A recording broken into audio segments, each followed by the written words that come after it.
जी बच्चों, good morning, जय Shri Krishna, Radhe Radhe, good afternoon, good evening. जिस समय भी आप ये वीडियो देख रहे हो इसी प्रकार से आप समझिएगा। आज हम बच्चों एक बहुत ही प्यारा सा इंटरेस्टिंग टॉपिक के बारे में बात करने चल रहे हैं जिसका नाम है सर्कुलर मोशन। ठीक है, नीट में इसमें से नियर अबाउट एक क्वेश्चन या कभी कभी दो क्वेश्चन भी पूछ लिया जाता है और जेईई मेंस में और जेईई में भी पूछा जाता है अक्सर क्वेश्चंस। ठीक है ना, चलिए तो आइए शुभारंभ करते हैं सर्कुलर मोशन के बारे में। व्हेन अ पार्टिकल यहाँ पे m मास का पार्टिकल है is moving around a fix point, ये फिक्स पॉइंट है,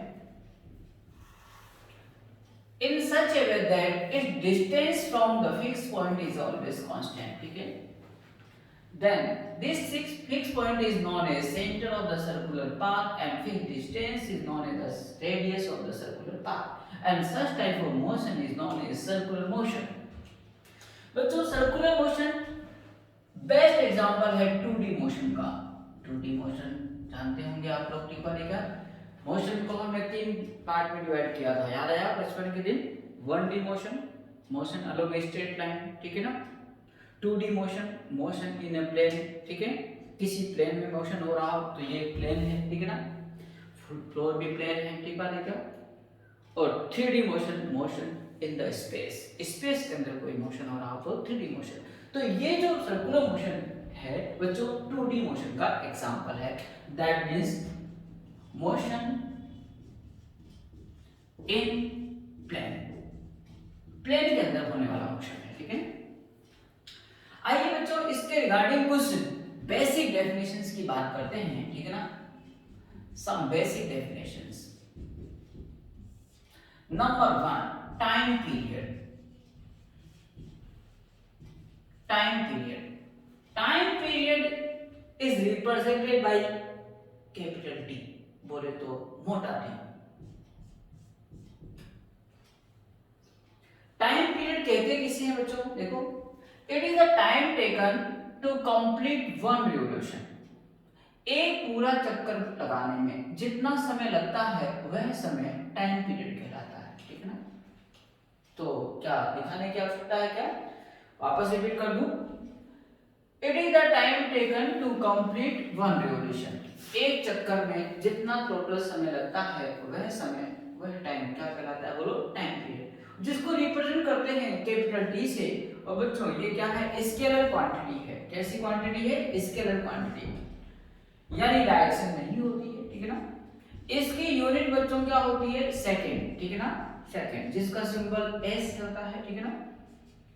डायमेंशन फॉर्मूला इसका T1 होता है बच्चों, ठीक है क्या, ठीक। तो टाइम पीरियड के बारे में कुछ छोटी छोटी सी बातें नोट कीजिए। जी बच्चों नेक्स्ट पॉइंट की बात करते हैं, number 2, what is frequency. Frequency को रिप्रेजेंट करते हैं बच्चों, सिंबल है इसके लिए स्मॉल n यूज करते हैं, स्मॉल f भी यूज कर लेते हैं और कई बार न्यू, ये तीन सिंबल है फ्रीक्वेंसी के, ठीक है ना जी। अब फ्रीक्वेंसी क्या होता है वो आप देखिएगा, टोटल नंबर ऑफ रिवोल्यूशन, ठीक है, total number of revolution per unit time. Unit time के अंदर जितने कंप्लीट रिवोल्यूशन कर लेगा पार्टिकल, ठीक है, उसे हम क्या बोलते हैं बच्चों, फ्रीक्वेंसी, ठीक है।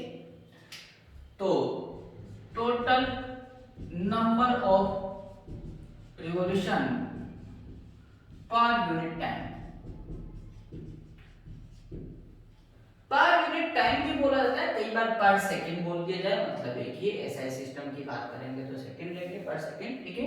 तो आइए यहां पर बच्चों एक बात समझाते हैं, ठीक है ना, आपको पूछते हुए ये एक मैं लाइन ड्रॉ करता हूं समझाने के लिए कि कहानी किस प्रकार की है, कुछ इससे रिलेटेड करते हुए बातें समझाता हूं मैं, ठीक है। तो आइए बच्चों यहां बच्चों टी टाइम के अंदर, टी टाइम, टी किसके लिए यूज करते हैं, capital time, capital T time period के लिए यूज करते हैं ना। तो कैपिटल टी टाइम के अंदर कितने रिवोल्यूशन होता है, एक चक्कर काटता है, ठीक है ना। तो मुझको बता दो यूनिट टाइम के अंदर कितने रिवोल्यूशन करेगा बोलो 1/t। क्या करेगा 1/t। अरे वही बचपन वाले कहानी, पेन पेंसिल रूल।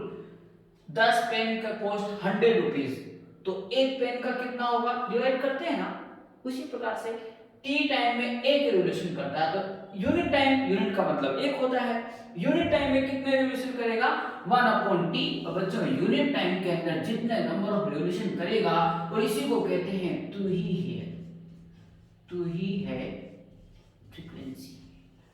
बात समझ आई? ठीक है, तो बच्चों पता पड़ गया आपको कि फ्रीक्वेंसी किसको कहेंगे।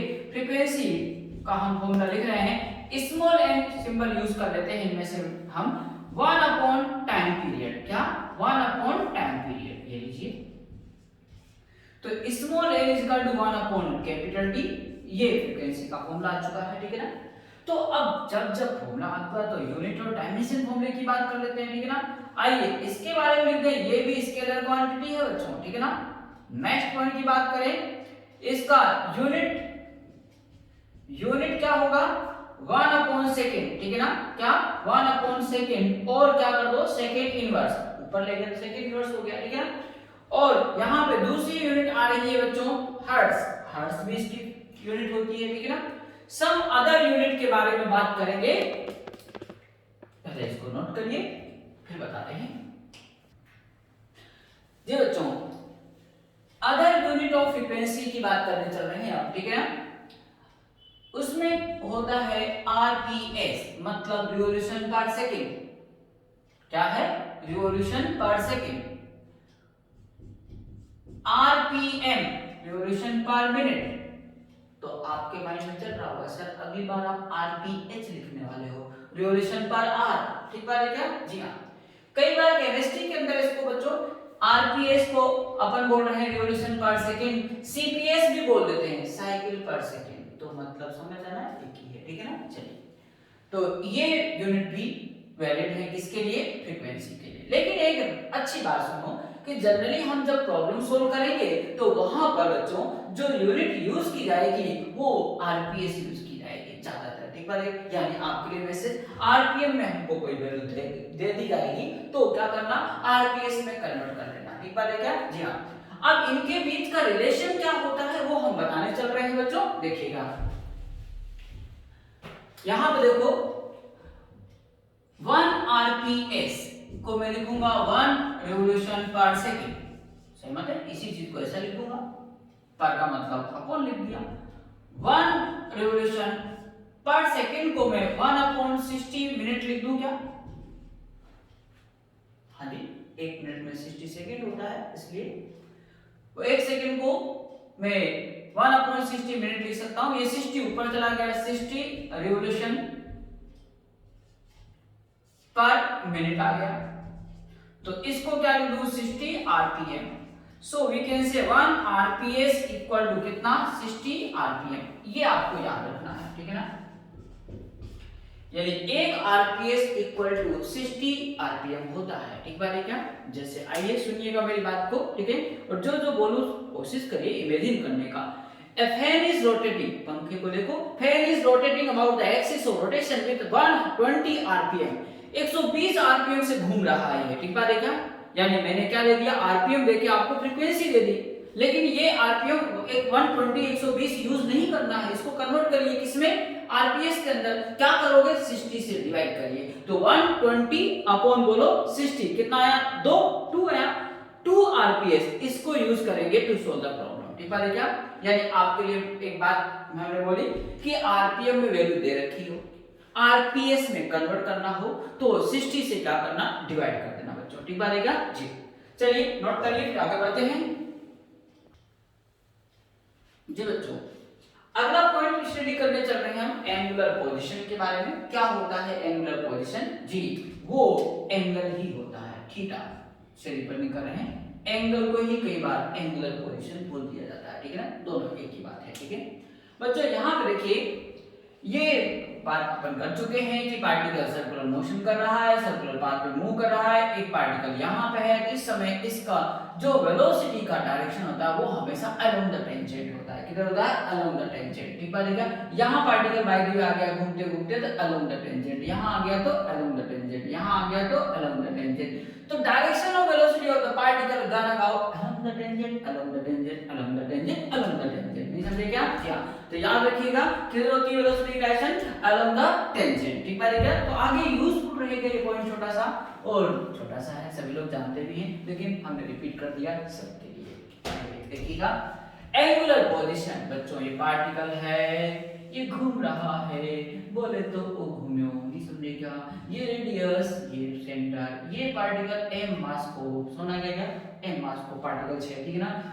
और ये इस लाइन को रेफरेंस लाइन बोल देते हैं, ठीक है ना? इसी से एंटी क्लॉकवाइज डायरेक्शन में पार्टिकल मान लेते हैं वो कर रहा है, एंटी घड़ी के विपरीत, नहीं समझे क्या? एंटी क्लॉकवाइज, ठीक है? वो क्लॉकवाइज होता है तो जैसे घड़ी घूमती है उसको क्लॉकवाइज बोलते हैं, ठीक है ना? चलिए, तो बच्चों पार्टिकल यहाँ से यहाँ कहीं पहुंच गया है, मान लेते हैं ये पी पॉइंट है, ठीक है ना? पी पॉइंट पे पहुंच चुका है, ठीक है ना? तो इस दौरान यहाँ पे सेंटर पे जितना एंगल सब्टेंड कर रहा है that angle is known as angular position, ठीक है? यानी ये तो एंगल ही तो हुआ, ये क्या हुआ मान लेते हैं आर्क, ये यहां से लेके यहां तक क्या हुआ? लेंथ ऑफ द आर्क, ठीक है? तो हम जानते हैं angle theta is equal to arc upon radius, जानते हैं ना? आर्क अपॉन रेडियस, और आर कितना है? एस, रेडियस कितना हुआ? R, so theta is equal to arc upon radius. एक बात और सुनिए, जिंदगी की बातें हैं, क्या है? जिंदगी की बातें हैं, ठीक है? कि बच्चों जब जब इस फॉर्मूले का यूज करोगे आप लाइफ के अंदर, आर्क अपॉन रेडियस, इसको कैलकुलेट करने से जो भी प्राप्त करोगे that will be always in radian, ठीक है ना? ऑलवेज इन रेडियन, ठीक बात है क्या?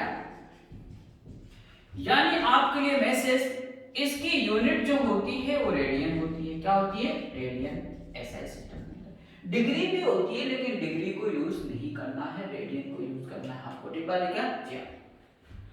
अगला पॉइंट की बात करते हैं बच्चों, ठीक है ना? डायमेंशन फॉर्मूला इसका s अपॉन r, s यानी लेंथ है, लेंथ का डायमेंशन फॉर्मूला l1 होता है, रेडियस भी एक लेंथ होती है उसका भी l1 होता है, बोले तो m0 l0 t0, that means that is dimensionless. क्या? डायमेंशनलेस, डायमेंशनलेस क्वांटिटी है कौन? एंगुलर पोजीशन, ठीक बात है क्या? जी हां। आइए एक यूनिट एंड डायमेंशन का बहुत ही प्यारा सा नोट बताते हैं हम आपको, स्पेशल नोट, स्पेशल नोट, ठीक है ना? हाँ जी। हर यूनिटलेस फिजिकल क्वांटिटी, हर यूनिटलेस फिजिकल क्वांटिटी हमेशा क्या होती है? डायमेंशनलेस होती है, ठीक है ना? All unitless physical quantities are always dimensionless, लेकिन इसका उल्टा हमेशा सही नहीं है, ठीक है ना? मतलब क्या कह गया? All dimensionless physical quantities are not unitless. It may be or may not be. नहीं समझे क्या? हो भी सकती है और नहीं भी हो सकती है, ठीक है? जैसे एग्जांपल सामने ही है, देखो ये डायमेंशनलेस है ना, यानी ऐसा नहीं बोल सकते कि इसकी यूनिट भी नहीं होती। देखो यूनिट इसकी होती है, लेकिन कोई फिजिकल क्वांटिटी यूनिटलेस हो जिसकी यूनिट होती ही नहीं है तो 100% क्या होगी? बोलो, डायमेंशनलेस होगी, ठीक है ना? चलिए, तो यहां पे ऑल यूनिटलेस फिजिकल क्वांटिटीज, ये फिजिकल क्वांटिटी को शॉर्ट में लिखा है हमने, are always dimensionless, dimensionless, but all dimensionless physical quantities,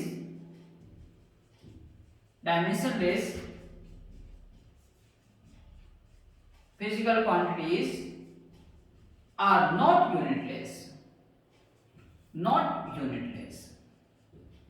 bracket में लिख लीजिएगा, may be और may not be,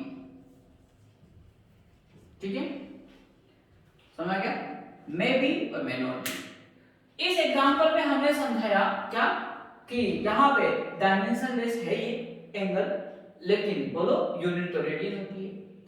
और ऐसी फिजिकल क्वांटिटी जैसे आप लोगों ने पढ़ा होगा रिलेटिव परमिटिविटी, याद है? वो डायमेंशनलेस है, लेकिन यूनिटलेस भी होती है, ठीक बात है क्या? जी हाँ। तो मैं भी और मैं नॉट भी। रिफ्रैक्टिव इंडेक्स, ठीक बात है क्या? यूनिटलेस और डायमेंशनलेस दोनों ही होता है, ठीक है। चलिए बच्चों, जी बच्चों नेक्स्ट पॉइंट लेते हैं एंगुलर डिस्प्लेसमेंट, जिसको रिप्रेजेंट किया जाता है जनरली डेल्टा थीटा से, ठीक है ना। यहाँ पे ये पार्टिकल यहाँ पे अभी रेफरेंस पॉइंट सॉरी ए पॉइंट पर है एम मास का पार्टिकल और इस तरह से रिवॉल्व कर रहा है एंटी क्लॉकवाइज डायरेक्शन में। मान लेते हैं यहाँ पे स्टार्टिंग में t इक्वल टू 0 पर यहाँ पे है, कुछ समय पश्चात यहाँ पहुंच गया, ठीक है ना, और ये एंगल बना कितना थीटा पर, बी पॉइंट पहुंच चुका, ठीक है। और आफ्टर सम टाइम उससे भी कुछ समय और बीत गया तो पार्टिकल यहाँ सी पॉइंट पहुंच चुका और यहाँ इनिशियल के रेस्पेक्ट में अब जो एंगल बन गया थीटा 2 बन गया है, यहाँ से टोटल एंगल थीटा 2 बना बच्चों, ठीक है। तो ये बी से सी तक वाला एंगल कितना होगा बोलो, डेल्टा थीटा, ठीक है ना। यहाँ से यहाँ तक का लेंथ ऑफ द आर्क को मैं डेल्टा एस बोल देता हूँ, ठीक है ना, डेल्टा एस, ठीक है।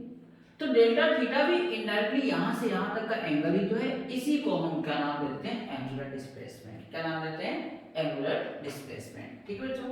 तो यहाँ पे डेल्टा थीटा एंगुलर डिस्प्लेसमेंट को मैं लिख सकता हूँ, यहाँ से यहाँ कितना है थीटा 2 है, ये थीटा 2, थीटा 2 में से क्या माइनस कर दूं, थीटा 1 माइनस कर दूं, so you can write theta 2 minus theta 1, ठीक है। आप देख लो यहाँ से आगे थीटा 2 है बच्चों, इसमें से क्या माइनस करूं थीटा 1, तो ये वाला एंगल आ जाएगा ना मेरे पास, ठीक है। तो देखो ये delta theta equal to theta 2 minus theta 1, यानी final value minus initial value, ठीक है। तो डेल्टा चेंज को रिप्रेजेंट करता है हमेशा, और चेंज हमेशा फाइनल माइनस इनिशियल होता है। क्या होता है, फाइनल माइनस इनिशियल। तो हम इसको लिख सकते हैं एंगुलर डिस्प्लेसमेंट को, it is the change in angular position. Angular position में जो चेंज होता है वही एंगुलर डिस्प्लेसमेंट के इक्वल होता है, ठीक है ना। यहां पर भी आप लिख सकते हो इस फॉर्मूले को, angular displacement delta theta is equal to वही आर्क अपॉन रेडियस। तो आर्क कितना होगा, यहां से यहां तक डेल्टा एस लेना है, ठीक है। डेल्टा थीटा की कॉरेस्पॉन्डिंग जो लेंथ ऑफ द आर्क है डेल्टा एस अपॉन आर, ठीक है। और बच्चों इसकी भी यूनिट क्या होगी, वही रेडियन होगी, ऐसा यूनिट।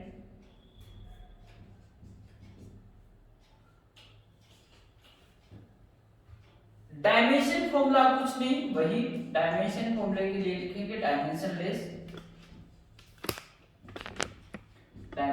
क्वांटिटी है, ठीक है ना। प्लीज नोट करिए, फिर आगे बढ़ते हैं। अगेन बच्चों देखिए delta theta equal to theta 2 minus theta 1 आ चुका है। काश ऐसा हो जाए, इफ थीटा 1 इक्वल टू 0 हो जाए and theta 2 equal to theta हो जाए, तो डेल्टा थीटा को मैं क्या लिख दूंगा, थीटा। नहीं समझे क्या, यानी ये एंगुलर डिस्प्लेसमेंट एंगुलर पोजीशन यानी एंगल के बराबर हो चुका है। तो आज के बाद अपन को ध्यान रखना है, इफ इनिशियल वैल्यू इज 0, क्या बच्चों, initial value is 0, then delta theta equal to theta, delta t equal to t ले लेंगे हम, टी पा लेगा, डेल्टा आर को आर ले लेंगे, डेल्टा पी को पी ले लेंगे, यानी समझ आ गया। ये कब लेंगे बोलो बच्चों, जब इनिशियल वैल्यू 0 हो, व्हेन इनिशियल वैल्यू इज 0, तो ऐसा किया जा सकता है, ये नोट, ठीक है। तो यहां इनिशियल वैल्यू 0 थी बच्चों, तो डेल्टा थीटा थीटा, नहीं समझ गया। अगर आज के बाद किसी ने बोल दिया कि angular displacement of the particle is theta, तो आप समझ जाना कि इनिशियल वैल्यू क्या है, 0, ठीक है। कैसे और अच्छे से एग्जांपल में समझाते हैं। देखो बाय द ये देखो इनिशियल यहीं से था, t इक्वल टू 0 पर यहां था पार्टिकल a पॉइंट पे, t टाइम बीत गया यहां पहुंच गया, ये लो b पॉइंट पे। इस टाइम में कितना एंगुलर डिस्प्लेसमेंट हुआ, यही तो हुआ, ये रहा थीटा, यानी थीटा 2 की वैल्यू थीटा है और थीटा 1 कितना है, 0 डिग्री है, ठीक है ना। तो थीटा माइनस 0 क्या होगा थीटा। इस कंडीशन में एंगुलर पोजीशन भी वही है, एंगुलर डिस्प्लेसमेंट भी यही है, ठीक है, और एंगल भी वही है, ठीक बनेगा। तो हमें ध्यान रखना है अगर कभी एंगुलर डिस्प्लेसमेंट थीटा बोल दिया जाए इसका मतलब इनिशियल वैल्यू इज 0, नोट करें जी बच्चों। नेक्स्ट पॉइंट पे बात करते हैं कहानी एक चक्कर की, कहानी एक चक्कर की, ठीक बात है क्या जी हाँ। मतलब फॉर वन रिवॉल्यूशन, ठीक है ना, पार्टिकल ने कंप्लीट रोटेशन कर लिया, ठीक है, एक चक्कर पूरा काट लिया। उस कंडीशन में बच्चों एंगुलर डिस्प्लेसमेंट थीटा कितना होगा, वही आर्क अपॉन रेडियस। एक पूरा कंप्लीट रोटेशन में आर्क की length 2 pi r equal to circumference, radius r, देखो आर से आर गया और देखो कोई मिल गया, कौन 2 पाई, और हमने बोला था arc upon radius formula use करेंगे तो जो वैल्यू आती है that will be always in radian, radian में। तो थीटा एंगुलर डिस्प्लेसमेंट की वैल्यू क्या होगी बच्चों 2 पाई रेडियन, ठीक है ना। हाँ जी, और एक बात मुझको बता दो, एक पार्टिकल पूरा एक राउंड काटता है, पूरा एक चक्कर काट लेता है, तो एंगल डिग्री में कितना बनता है सब जानते हो, ठीक है, कितना 360 डिग्री, वेरी गुड, ठीक है ना, बिल्कुल सही। इसका मतलब ये 2 पाई रेडियन जो है वो है 360 डिग्री के बराबर है। So we can say pi radian equal to कितना हो गया 180 डिग्री, जो कि हम कई बार याद करने को बोलते हैं कि पाई रेडियन की वैल्यू 180 डिग्री होती है। तो कैसे आई आपके सामने आ गया, ठीक बात है क्या।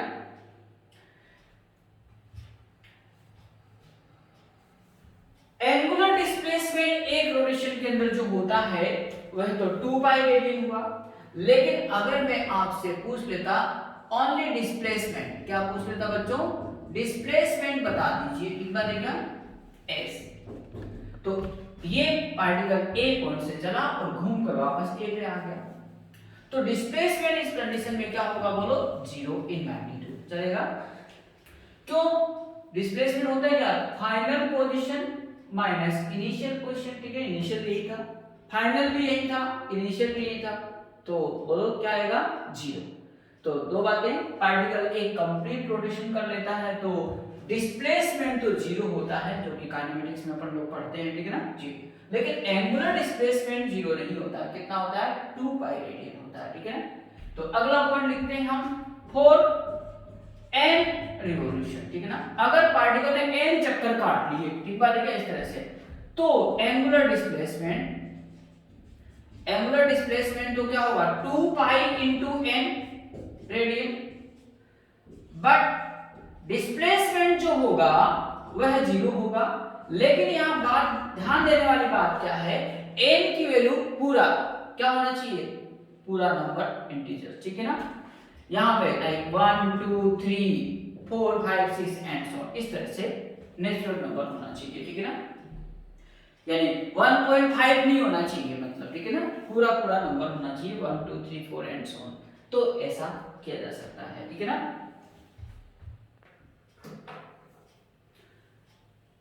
सम इंपोर्टेंट पॉइंट्स बच्चों, बात करते हैं small angular displacement is an axial vector. Small angular displacement जो होता है वो एक एक्सियल वेक्टर होता है, ठीक है ना। यहां पे लार्ज एंगुलर डिस्प्लेसमेंट क्या होता है, वेक्टर नहीं होता है, स्केलर क्वांटिटी होता है। क्यों, क्योंकि स्मॉल एंगुलर डिस्प्लेसमेंट जो है वो लॉ ऑफ कम्यूटेटिव को फॉलो करता है। लॉ ऑफ कम्यूटेटिव जानते हैं, a plus B equal to B plus A, अगर ऐसा हो तो लॉ ऑफ कम्यूटेटिव लॉ को फॉलो कर रहा है, अगर ऐसा नहीं हो तो नहीं कर रहा है, ठीक है।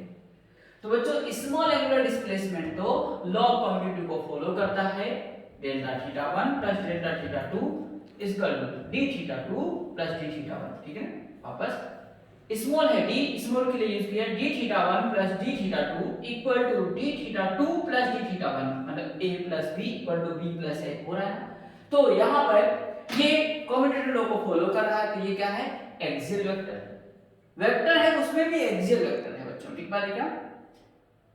हाँ जी, बात समझ आई। लेकिन large angular displacement commutative law को फॉलो नहीं करता है, तो ये स्केलर है। कैसे, देख लीजिए बड़े ध्यान से। यहाँ पे जैसे मैं कहूँ small angular displacement theta 1 theta 2 theta 2 theta 1 वापस उसी पोजीशन को गेन कर लेता है, ठीक है ना। लेकिन लार्ज एंगुलर डिस्प्लेसमेंट में नहीं करता। देखो थीटा 1 थीटा 2 थीटा 2 थीटा 1 उस वाली पोजीशन पे नहीं आता जहां पर स्टार्ट हुआ था, चाहे स्लाइटली ही चेंज क्यों ना हो, आएगा जरूर, ठीक है ना। वापस अच्छे से बता दूं, ध्यान रखिएगा बात को कि स्मॉल एंगुलर डिस्प्लेसमेंट में तो बॉडी जहां से स्टार्ट होती है a प्लस बी करो या b प्लस ए करो, सेम उसी पोजीशन को रीगेन करती है। और लार्ज एंगुलर डिस्प्लेसमेंट में ऐसा नहीं होता है, ठीक है ना जी। इसलिए वो क्या हो गई, स्केलर क्वांटिटी, ठीक है। तो अच्छे से नोट कर लीजिए। अब बात करते हैं आगे की कहानी, नोट करो जी बच्चों।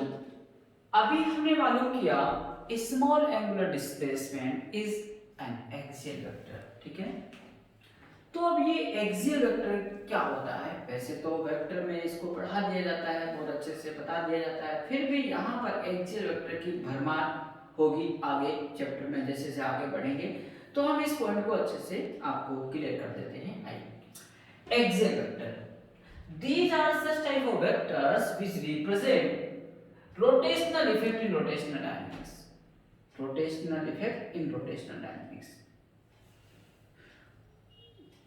रोटेशनल डायनेमिक्स में रोटेशनल इफेक्ट को जो वेक्टर बता देते हैं वो क्या कहलाते हैं? Axial vector. इनकी direction right hand thumb rules RSTR मतलब राइट हैंड थंब रूल और राइट हैंड स्क्रू रूल से मालूम किया जा सकता है, ठीक बात है क्या?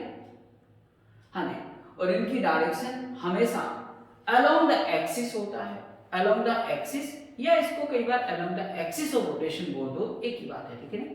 एंड परपेंडिकुलर द प्लेन होता है, ठीक है ना। अब मैं ये क्या कह गया, अलोंग द एक्सिस होता है, परपेंडिकुलर द प्लेन होता है, उसे मैं डिटेल में भी बताने वाला हूं। फिलहाल अपन ये मालूम करते हैं कि एक्सियल वेक्टर के एग्जांपल क्या-क्या होते हैं, ठीक है ना। चलिए, small angular displacement axial vector होता है, angular velocity, angular acceleration, angular momentum, torque, ये सारे के सारे पूरा खानदान ही क्या है बोलो, एक्सियल वेक्टर है। यानी इनकी डायरेक्शन एक्सिस के अलोंग होगी, प्लेन के परपेंडिकुलर होगी, एकदम फैक्ट है, ठीक बात है क्या। आइए अब मालूम करते हैं इनकी डायरेक्शन कैसे एक्सिस के अलोंग होती है। तो बच्चों मैंने एक पेज लिया है, आप सभी लोग अपनी अपनी कॉपी का एक पेज फाड़ लीजिए, कुर्बानी दे दीजिए एक पेज की आज, ठीक है ना जी। और इसको फोल्ड कर लीजिए एक बार, ठीक है ना। ओके, एक बार और फोल्ड कर लीजिए, ठीक बात है क्या। लीजिए, इस तरह से फोल्ड कर लिया आपने, ठीक है ना, ऐसा, ठीक है। और अब एक पेन लीजिएगा, ठीक है। पेन लेकर इसको होल्ड कर दीजिए, ऐसा लीजिए जी। हाँ जी, ये सब कर लीजिए, ऐसा कर लीजिए, जैसे सब बोल रहा हूँ करते रहिए, ठीक है ना।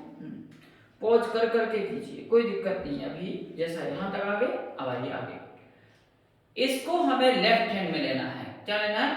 लेफ्ट हैंड में। क्यों? हम सिखा रहे हैं राइट हैंड थंब रूल, ठीक है। तो राइट हैंड फ्री रखना, जब मैं क्या क्या जी हाँ, कुछ लेफ्टी लोग होते हैं लेफ्ट हैंडर, यूं इसको फ्री नहीं रखना, ठीक है ना। राइट हैंड को फ्री रखना, लेफ्ट हैंड में इसको पकड़ना, ठीक है ना। हाँ, कुछ लोग तो घुमाने भी लग गए हैं, अरे भाई जब बोला जाता तब घुमाना, अभी शांति शांति। ओके, तो आ जाइए, इसको घुमाना है, लेकिन पहले देखिए कैसे घुमाना है, रोटेट कराना है, ठीक है। पहले इस इधर देखो, मेरी तरफ देखो आप, ठीक है। इसको मैं बच्चों एंटी क्लॉकवाइज घुमा रहा हूं। रोटेशन के दो ही मैनर हो सकते हैं, या तो एंटी क्लॉकवाइज घूमेगी बॉडी या क्लॉकवाइज। और कोई तरीका है क्या घूमने का, घुमाने का, रोटेट करने का? नहीं, ठीक है। मैं एंटी क्लॉकवाइज यानी घड़ी के अपोजिट विपरीत दिशा में इसको घुमा रहा हूं, ठीक है। तो आइए मैं इस तरह घुमा रहा हूं, देखो इस तरह से दिखाई दे रहा है सबको। हाँ जी, अभी आपको नहीं घुमाना, पहले देखो, फिर घुमाना है, थोड़ी देर बाद घुमाना है, ठीक है। तो राइट हैंड की फिंगर्स को, उंगलियों को उधर ही मोड़ दीजिए जिधर ये घूम रहा है, ठीक है ना। और थंब को स्ट्रेट कर दीजिए, थंब को अंगूठे एकदम सीधा कर दो। हाँ जी, एकदम सीधा, ठीक बात है क्या। चलो अब सब लोग करिए, उंगलियों को सभी लोग उसी डायरेक्शन में कर्व कर दीजिए, जिधर ये मुड़ रहा है, घूम रहा है, उधर ही मोड़ दीजिए। और थंब को स्ट्रेट कर दीजिए। सबका थंब स्ट्रेट आ रहा है, सबका ऊपर आ रहा है क्या, अपवर्ड आ रहा है क्या बच्चों, ठीक है ना। तो इसकी डायरेक्शन क्या होगी बोलो, अपवर्ड। ठीक बात है क्या? क्या ये डायरेक्शन इस प्लेन के क्या परपेंडिकुलर है क्या? जी हाँ। ये जो पेन मैंने लगाया है ये रोटेशनल एक्सिस है, यानी एक्सिस। ये जो आपको पेपर दिखाई दे रहा है ये प्लेन है, इसको कई बार रोटेशनल प्लेन बोलते हैं। एंटी क्लॉकवाइज घूम रहा था तो मैंने उंगलियों को, फिंगर्स को इधर मोड़ा और थंब को ऊपर का स्ट्रेट कर दिया, और थंब किधर जा रहा है, ऊपर जा रहा है। सहमत है क्या? तो डायरेक्शन क्या हुई, इस प्लेन के परपेंडिकुलर है क्या ये बोलो, बोलो। जी हाँ है परपेंडिकुलर। एक्सिस के अलोंग है क्या? जी हाँ एक्सिस के अलोंग है। ठीक बात है क्या? क्या अपवर्ड है क्या? जी हाँ अपवर्ड है। तो आपको डायरेक्शन पता पड़ गई। जब बॉडी एंटी क्लॉकवाइज घूमता है तो एक्सियल वेक्टर की डायरेक्शन है नंबर 1, बड़े आराम से सुनिएगा, रिपीट जरूर करिएगा। Number 1 perpendicular the plane along the axis, वापस बोल रहा हूं, perpendicular the plane along the axis upward. Upward कब आएगा? जब एंटी क्लॉकवाइज घूम रहा है तब आएगा। ठीक बात है क्या? आदि कर लिया सबने? वापस एक बार देखो मैं क्या कर रहा हूं कि इस जिधर घूमेगा, जिधर रोटेट करेगा एंटी क्लॉकवाइज, तो फिंगर्स को उधर मोड़ दीजिए, थंब को स्ट्रेट कर दीजिए। थंब जिधर होगा वही डायरेक्शन एक्सियल वेक्टर की है। सबका थंब ऊपर आ रहा है क्या? अरे सबका ऊपर आ रहा है ना? जिसका थंब स्ट्रेट नहीं है देयर इज अ डिफेक्ट, उसके थंब में कुछ ना कुछ गड़बड़ है। ठीक बात है क्या? तो प्लीज एकदम सीधा रखें। ठीक बात है क्या? और यही डायरेक्शन होगी किसकी बोलो भाई? एक्सियल वेक्टर की। ठीक है ना? तो वापस रिपीट कर दूं, perpendicular the plane along the axis upward when body is rotating in anti-clockwise direction। ठीक है? तो बच्चों नेक्स्ट अब देखिए कहानी। अब मेरे साथ चल सकते हो, अब मेरे साथ चलिएगा। क्लॉकवाइज घुमाइए, यानी घड़ी किधर मूव करती है उस डायरेक्शन में क्लॉकवाइज घुमाइए इसी लेफ्ट हैंड से, और इस बार फिंगर्स को उसी डायरेक्शन में मोड़ दीजिए जिधर ये घूम रही है बॉडी। ठीक है? और थंब को क्या कर दीजिए स्ट्रेट। क्या थंब नीचे आ रहा है क्या बोलो? एक्सिस के अलोंग आ रहा है? हाँ जी अलोंग आ रहा है। इस प्लेन के परपेंडिकुलर है? परपेंडिकुलर है। क्या डाउनवर्ड है क्या? डाउनवर्ड है क्या? नीचे की ओर है क्या? जी हाँ नीचे की ओर है। ठीक है? तो इस बार जब क्लॉकवाइज रोटेशन होता है तो एक्सियल वेक्टर की डायरेक्शन क्या होती है? वापस परपेंडिकुलर द प्लेन, पहला अलोंग द एक्सिस, एक्सिस के अलोंग, और डाउनवर्ड। ठीक बात है क्या? जी हाँ। क्या बात समझ आई? तो एक्सियल वेक्टर की डायरेक्शन हमने मालूम करना सिखा दिया, कैसे फाइंड आउट करते हैं। ठीक है बच्चों? इन फ्यूचर कभी राइट हैंड स्क्रू भी बता देंगे। ठीक बात है क्या? तो अभी इससे काम चलाएं आप। ठीक है? कहीं दिक्कत नहीं आएगी। एंटी क्लॉकवाइज घूमे तो अपवर्ड और क्लॉकवाइज घूमे तो डाउनवर्ड डायरेक्शन। ठीक बात है क्या? अपवर्ड को कई बार आउटवर्ड भी बोलते हैं। क्या बोलते हैं? आउटवर्ड। ठीक है? और डाउनवर्ड को कई बार इनवर्ड भी बोलते हैं बच्चों। आइए उसको मैं डायग्राम बना के सिखा देता हूं, आप लोग देखिएगा। एक मिनट।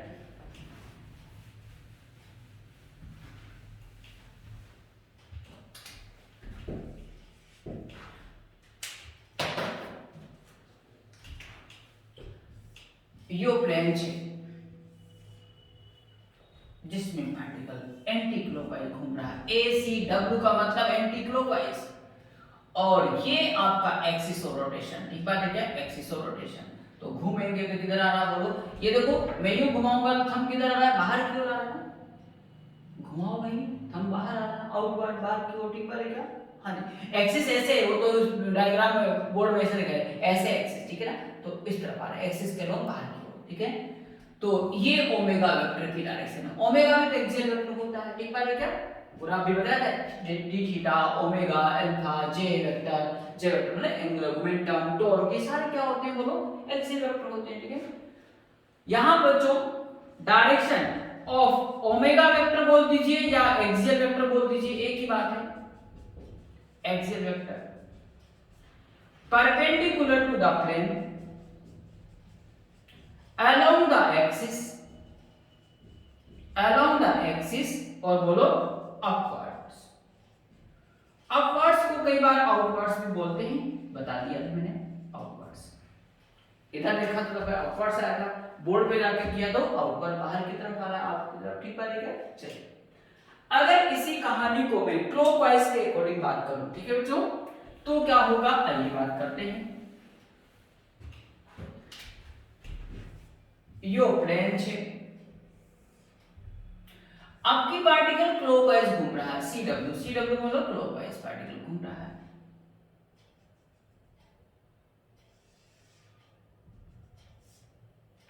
तो इस बार किधर आएगा, अंदर की ओर टिप्पा लेगा, और इधर अपन ने हवा में किया था स्पेस में, किधर आएगा, डाउनवर्ड नीचे की ओर टिप्पा लेगा। तो ये ओमेगा वेक्टर की डायरेक्शन आ रही, टिप्पा लेगा। तो यहां पर इस कंडीशन में ओमेगा वेक्टर या एक्सियल वेक्टर की direction sorry perpendicular the plane along the axis है, तो फिक्स है, अपवर्ड नहीं होगा, क्या होगा बोलो, डाउनवर्ड होगा बच्चों, क्या होगा, डाउनवर्ड। और डाउनवर्ड को कई बार क्या बोल देते हैं, इनवर्ड्स, ठीक है, बात समझ आ गई होगी। देखिए इस बोर्ड पे मैं इधर घुमाऊंगा तो थंब किधर जा रहा है, अंदर की ओर, मतलब इनवर्ड। और अभी मैंने इस पे किया था बात, टिप्पा देखा, इधर घुमाया था तो किधर जाया था बोलो, डाउनवर्ड। तो इनवर्ड बोलिए डाउनवर्ड बोलिए मतलब एक ही होता है बच्चों, टिप्पा देखा।